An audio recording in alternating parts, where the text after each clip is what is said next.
Morning News.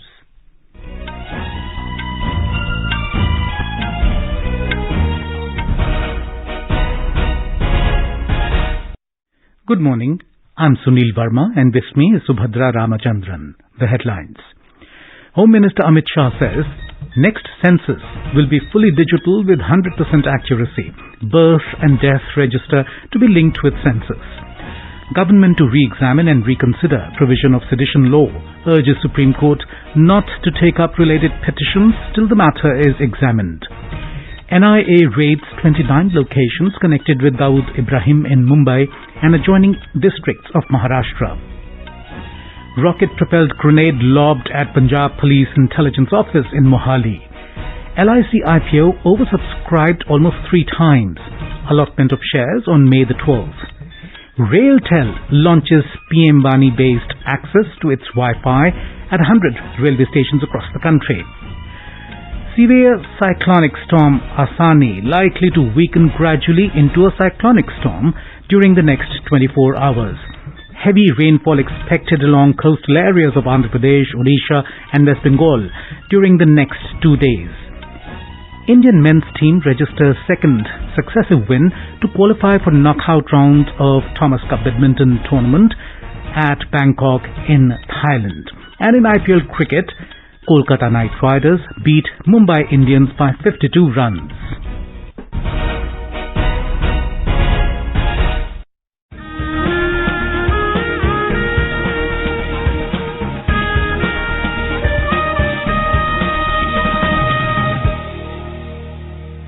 As our nation celebrates the 75th year of independence, a series of events is being organized by the government as a part of Azadi Ka Amrit Mahotsav. To commemorate the occasion as a Jan Utsav, All India Radio News brings its listeners a special quiz on India's freedom movement and its glorious history. Recalling our yesterday's question, name the freedom fighter from Meghalaya who led an uprising against the British in 1862. The correct answer is U Kyang Nangba. In the first rebellion, he kept his identity secret and thus avoided arrest. He was a great organizer. He contacted all the Dolois and Sardars without causing any suspicion. U Kyang Nangba managed to hoodwink the British intelligence service. They had no trace of his movements and activities. In the unequal fight that ensued, hundreds of Jayantiyas were killed and U Kyang Nangba was betrayed, captured and hanged publicly by the British on December the 30th, 1862. A postage stamp was issued by the Government of India to commemorate him in 2001.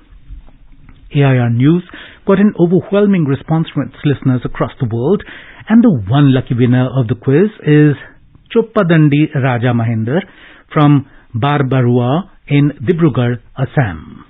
Thank you so much for selecting me as one of the winner in Azadi Ka Amrit Mahotsav. I, along with my family, are a regular listener of All India Radio and happy to be part of this Mahotsav and convey my sincere gratitude and best wishes to each and every individual associated directly or indirectly in educating us related to the Azadi Ka Amrit Mahotsav.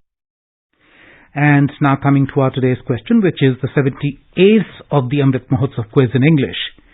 In Patharu Ghat, Assam, British forces opened fire and massacred at least 140 unarmed, peaceful farmers who were protesting against increased land revenue demands. In which year did this gruesome incident happen? To repeat the question, in Patharu Ghat, Assam, British forces opened fire and massacred at least 140 unarmed, peaceful farmers who were protesting against increased land revenue demands. In which year did this gruesome incident occur? Listeners can send their responses to the question over WhatsApp on 8826546262, that is 8826546262, or through email on amritmahotsavquiz@prasarbharati.gov.in.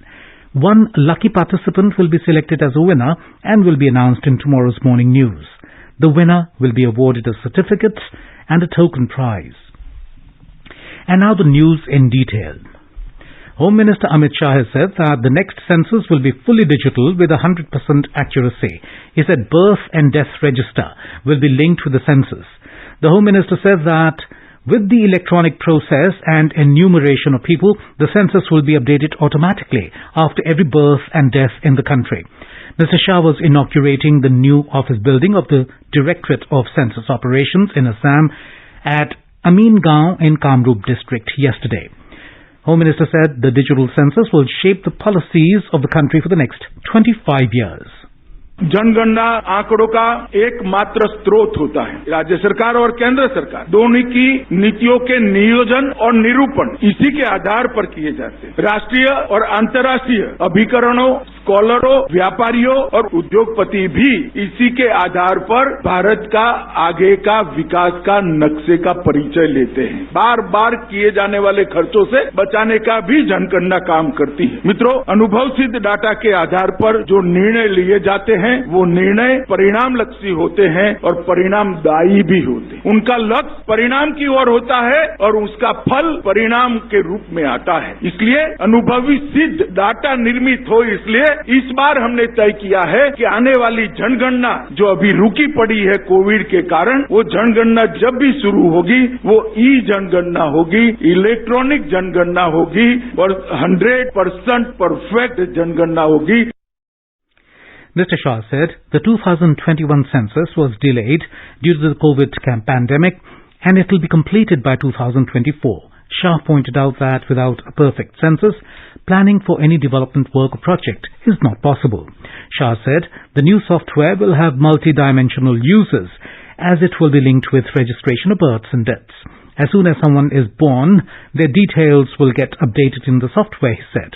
Once that person turns 18, their names would be registered in the voters list from the census office itself. Union Home Minister Amit Shah will present the President's Colours Award to Assam Police in Guwahati today for exemplary service during the past 25 years. Assam will be the 10th state in the country to receive this honour. President's Colours, a special flag, is the highest honour to be given to any military or police unit in recognition of exceptional service rendered to the nation both in peace and war. The Home Minister will attend an event today in Guwahati to mark the first anniversary of the Himant Biswa Sarma government. Later in the day, Mr. Shah will also lay the foundation stones of various development works in Guwahati, including the Commissionerate of Police Office building. The Union Government told the Supreme Court yesterday that it has decided to reconsider and re-examine the provisions of Section 124A of the Indian Penal Code on sedition.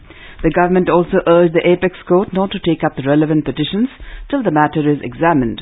The Ministry of Home Affairs in an affidavit said the Prime Minister believes that at a time when the nation is marking the Azadi Ka Amrit Mahotsav, as a nation it is essential to work harder to shed the colonial baggage that past its utility, which includes outdated colonial laws and practices.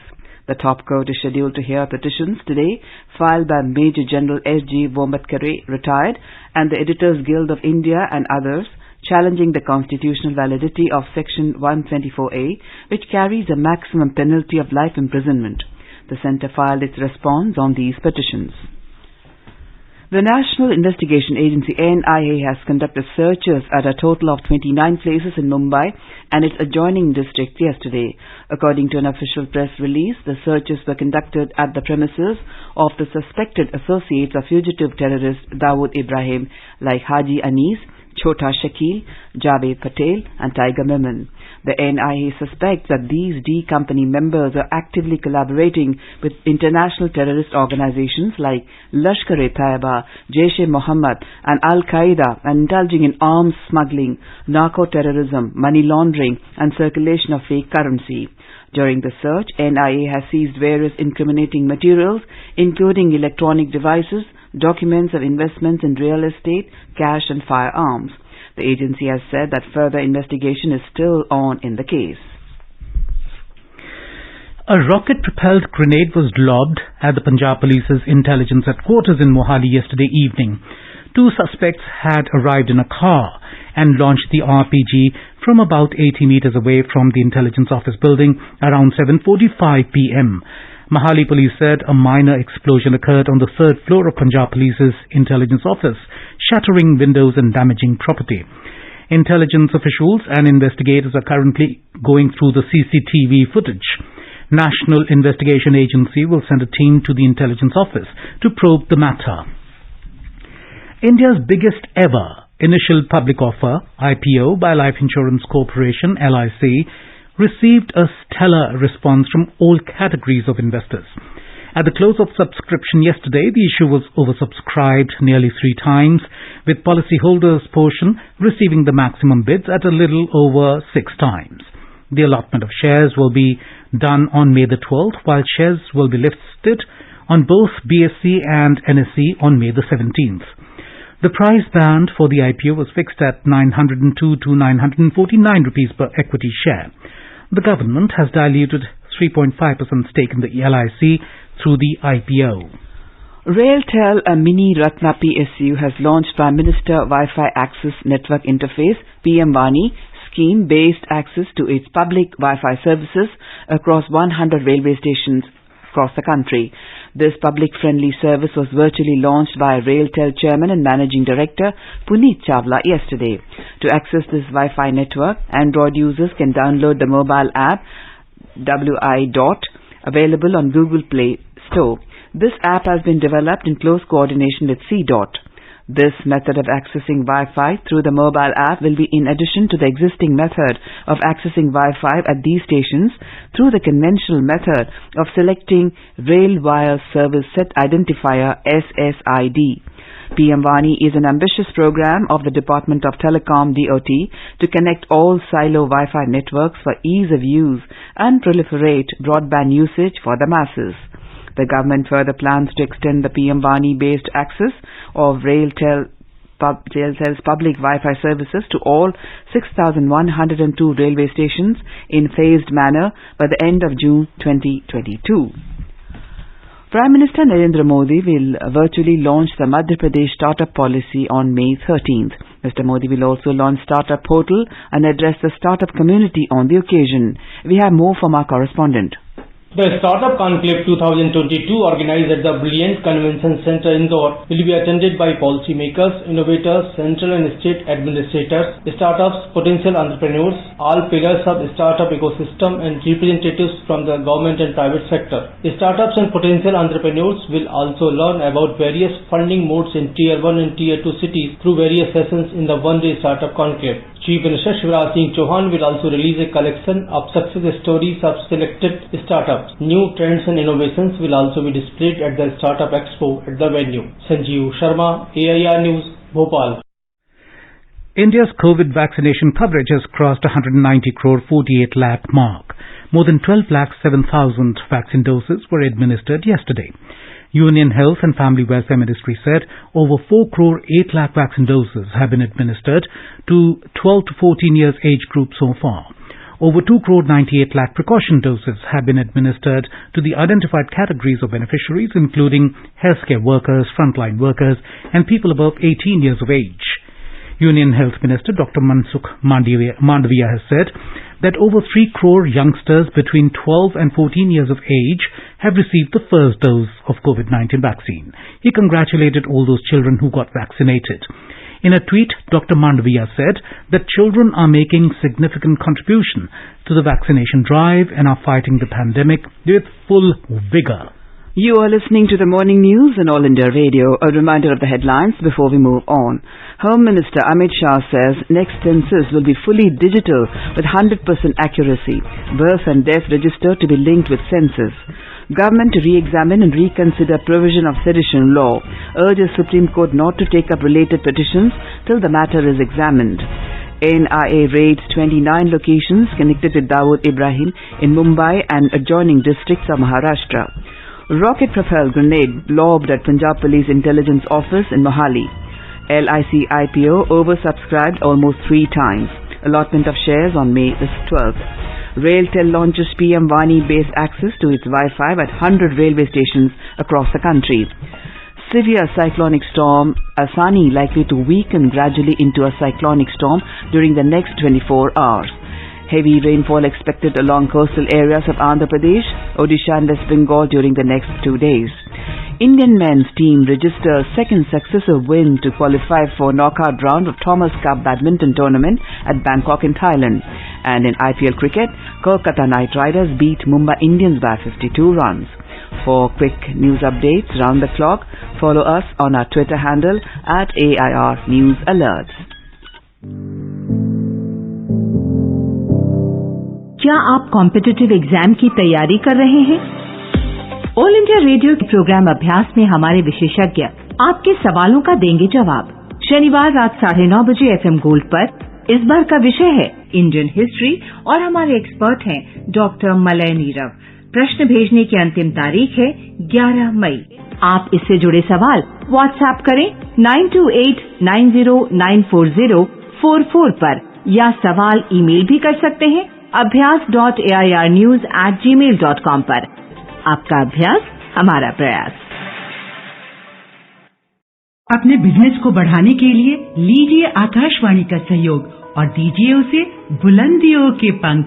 आपका business local है या राष्ट्रीय, आकाशवाणी देती है उपभोक्ताओं तक पहुंचने का हर विकल्प। और अब तो आप घर, दफ्तर या दुकान पर बैठे बैठे कर सकते हैं आकाशवाणी के किसी भी केंद्र के लिए विज्ञापनों की बुकिंग। आकाशवाणी के विभिन्न चैनलों पर विज्ञापन देना सुलभ और सस्ता। बुकिंग है तो संपर्क करें 8700014242 पर। 8700014242। India Meteorological Department IMD has said that severe cyclonic storm Asani is likely to weaken gradually into a cyclonic storm during the next 24 hours. IMD said Asani is unlikely to make landfall over the coasts of Andhra Pradesh and Odisha and move parallel to east coast. However, Met Office has warned of heavy rainfall in coastal districts of Andhra Pradesh, Odisha and West Bengal during the next 2 days. Heavy rainfall is likely to occur over East Godavari, Visakhapatnam, Vijayanagaram and Srikakulam districts, with squally wind speeds reaching 40 to 50 kilometers per hour, gusting to 60 kilometers per hour over north coastal Andhra Pradesh today and tomorrow. Odisha government is planning to evacuate people living in low-lying areas as a precautionary measure. The state government has asked the district collectors of Ganjam, Puri, Jagatsinghpur and Kendrapada to evacuate people to cyclone shelters when these districts start to receive rainfall. We have more from our correspondent. Asani is also likely to trigger rough winds along and up the Odisha coast at a speed of around 40 to 50 kilometers per hour, gusting up to 60 kilometers per hour beginning today. It will also cause light to moderate rains in some areas of the coastal districts like Ganjam, Gajapati and Puri from today. Heavy to very heavy spells are predicted to lash isolated places over the coastal districts like Puri, Jagatsinghpur, Bhadrak, Kendrapada and Baleshwar during the next couple of days. Accordingly, the state administration has positioned rescue teams in the areas likely to be lashed to train, along with advisories to more than half the districts to be ready with their local plans to address waterlogging. Meanwhile, even as all the 11 fishermen stranded in the mid-sea just up the Odisha coast last evening have safely been airlifted by the Indian Coast Guard, the state administration has been asking the fishermen not to venture into the sea for the next few days. Girish Chandradas, AIR News, Bhubaneswar. In West Bengal, coastal districts of East Medinipur, South and North 24 Parganas will receive rain till Thursday. Heat wave conditions worsened in Rajasthan. Banswara sizzled at 47.2 degrees Celsius yesterday. The mercury remained above 45 degrees at 9 places in the state. Dungarpur recorded a temperature of 46.3 degrees Celsius and Bikaner 46.2 degrees Celsius. Meteorological Department has issued a yellow alert. In Bihar, Economic Offence Unit EOU of the state government has lodged a case against anonymous persons in its police station at Patna into paper leak of Bihar Public Service Commission BPSC PT examination. The EOU has so far interrogated 5 persons, including the principal of Veer Quair Singh College, Ara, in this regard. The preliminary test PT of the BPSC Civil Services examination is cancelled on Sunday following question paper had gone viral before the commencement of the paper at 12 noon. Meanwhile, Chief Minister Nitish Kumar said strict action will be taken against the persons involved. उन लोगों ने तुरंत action लिया है और इसको जो police को हैंडओवर किया है तो उसका वो भी जांच कर रहा है, बहुत जल्दी जांच कर रहा है। इस तरह की बात कैसे हो, जब कहीं भी हर जिले में भेजा जाता है और कहीं किसी जगह से कोई लीक किया है, कैसे लीक किया, ये तो जो परीक्षा देता है उसके हाथ में जाना है। तो ये बात तो देखना पड़ेगा कि किसने कौन गड़बड़ी किया और इसको पूरा ये जांच करेंगे कि जो भी गड़बड़ी किया उस पर एक्शन होगा और इसको बचाव के लिए भी और भविष्य में कि ताकि कोई कुछ इस तरह का नहीं कर सके। Nitish Kumar said the authorities are now probing from where the question paper was leaked and by whom. And now let's listen to our special program Azadi Ka Safar, highlighting the importance of the day during the freedom struggle. Azadi Ka Amrit Mahotsav.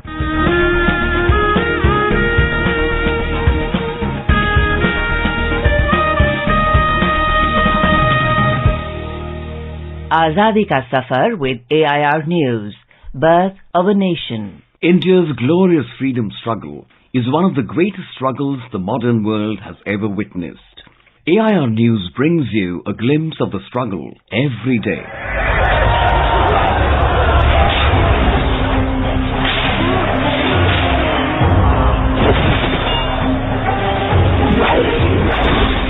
In today's episode, we commemorate the 165th anniversary of the First War of Indian Independence that was sparked on the 10th of May, 1857. The War of Independence was fed by resentments born of diverse perceptions, including the disturbing of the social fabric, harsh land taxes, and crude treatment of Indian kings, queens, and princes. The immediate spark, however, was the use of greased cartridges. The grease used on these cartridges was rumored to include fat derived from beef and pork.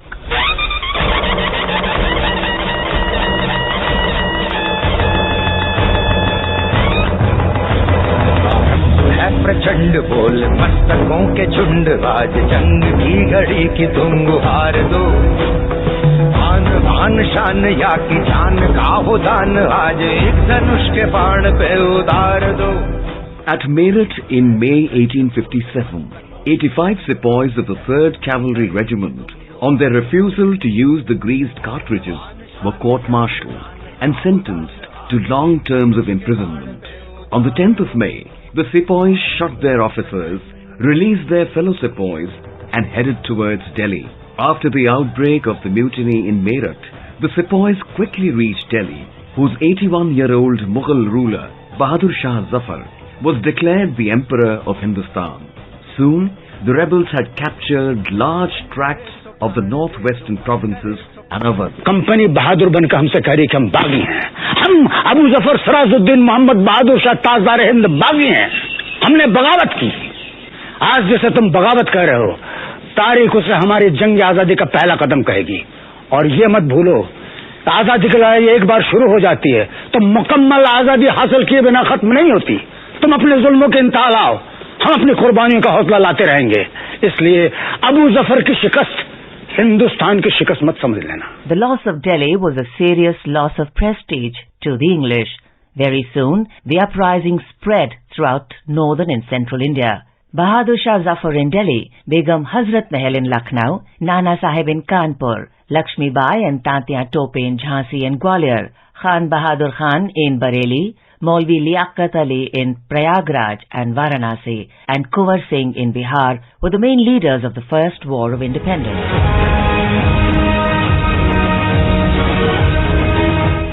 The East India Company's response came rapidly as well. With help from reinforcements, Delhi was retaken by the end of September. However, it then took the British around 1 year to completely suppress the uprising, which was contained only with the independence activists' defeat in Gwalior on the 20th of June, 1858.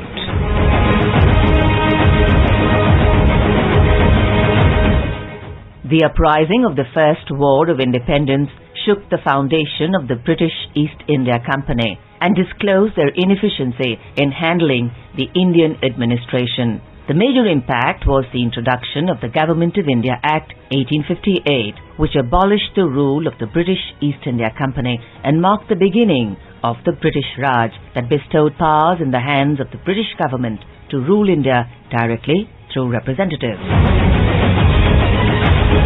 However, the First War of Independence in 1857 ignited the spark and provided the momentum that continued to serve as the main source of inspiration for the people to vigorously fight the British to free their motherland.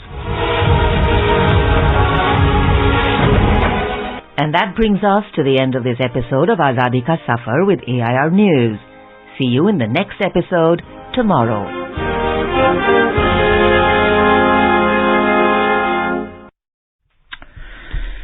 Sri Lankan Prime Minister Mahinda Rajapaksa resigned yesterday from his post after anti-government protests across the island nation. Sri Lanka's Health Minister Professor Channa Jayasumana has also handed over his resignation letter to the President.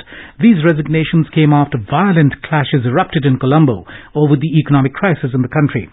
On Friday, President Gotabaya Rajapaksa had declared a state of emergency in the country. It was the second time that emergency was declared in Sri Lanka in just over a month. Today is World Lupus Day. The day is observed every year to raise awareness about lupus, which is an autoimmune disease that can cause damage to any part of the body. An autoimmune disease is one in which the immune system is unable to recognize the difference between healthy cells in the human body and the foreign cells it fights to remove. Dr. Uma Kumar, head of Department of Rheumatology at AIIMS New Delhi, says that early diagnosis and right treatment can drastically improve the outcome of the disease. In Thomas Cup Badminton Tournament, the Indian men's team has registered its second successive win with a 5-0 thrashing of Canada in Group C fixtures to qualify for the knockout round at Bangkok in Thailand. In singles, World Championship silver medalist Kidambi Shrikant beat Brian Yang, while H.S. Pronoy defeated B.R. Sankeet. Priyanshu Rajawat beat Victor Lal in 3 games in the third men's singles. In IPL cricket, Kolkata Knight Riders KKR defeated Mumbai Indians by 52 runs at Dr. D.Y. Patil Sports Academy in Navi Mumbai last night.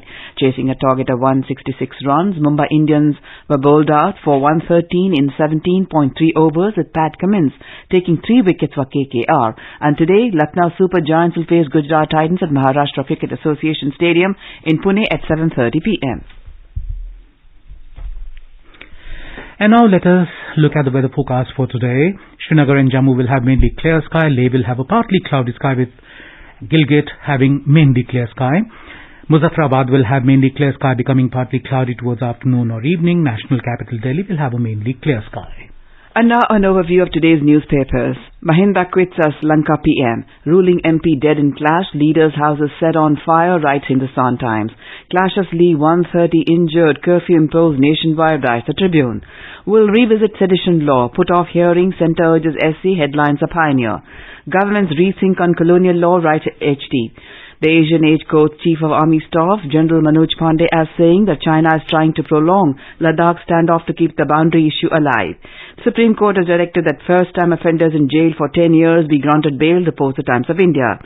And finally, IIT Kanpur Professor Agarwal, who has developed the Sutra mathematical model to predict trajectory of COVID pandemic, is quoted in the Pioneer as saying that the 4th COVID wave is unlikely in India. A reminder of today's question of the Amrit Mahotsav quiz. In Patharu Ghat, Assam, British forces opened fire and massacred at least 140 unarmed peaceful farmers who were protesting against increased land revenue demand. In which year did this gruesome incident occur? Write to us at 8826546262. And now, before we end the bulletin, the headlines once again. Home Minister Amit Shah says next census will be fully digital with 100% accuracy. Birth and death register to be linked with census. Government to re-examine and reconsider provision of sedition law. Urges Supreme Court not to take up related petitions till the matter is examined. NIA raids 29 locations connected with Dawood Ibrahim in Mumbai and adjoining districts of Maharashtra. Rocket-propelled grenade lobbed at Punjab Police Intelligence Office in Mohali. LIC IPO oversubscribed almost 3 times. Allotment of shares on May the 12th. Railtel launches PM Vani-based access to its Wi-Fi at 100 railway stations across the country. Severe cyclonic storm Asani likely to weaken gradually into a cyclonic storm during the next 24 hours. Heavy rainfall expected along coastal areas of Andhra Pradesh, Odisha and West Bengal during the next 2 days. Indian men's team registers second successive win to qualify for knockout round of Thomas Cup Badminton Tournament in Bangkok, Thailand. And in IPL cricket, Kolkata Knight Riders beat Mumbai Indians by 52 runs. And with that, we end the morning news. Have a nice day.